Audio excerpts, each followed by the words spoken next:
স্বাগতম বন্ধুগণ, আশা করি আপনারা সকলে ভালো আছেন। আজ আমি বানাবো লাউয়ের পাকোড়া। যেহেতু লাউ অতটা কারো কাছে মুখরোচক নয়, তো ভাবলাম বানিয়ে দেখি খেতে কেমন লাগে।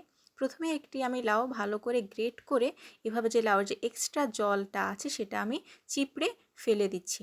এরপর আমি একে একে আদা, জিরে, গরম মশলা এবং শুকনো ঝাল, কাঁচা ঝাল যেহেতু ছিল না তাই ভালো করে আমি মশলাটা বেটে নিলাম।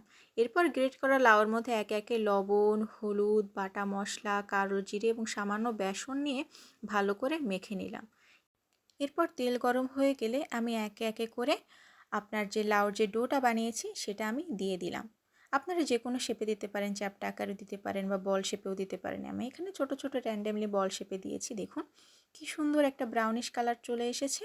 এরপর আমি তেল থেকে সেগুলো সুন্দর করে নামিয়ে রাখলাম। দেখুন কি সুন্দর বর্ষার ওয়েদারের মোচমোচে লাউর পাকোড়া রেডি।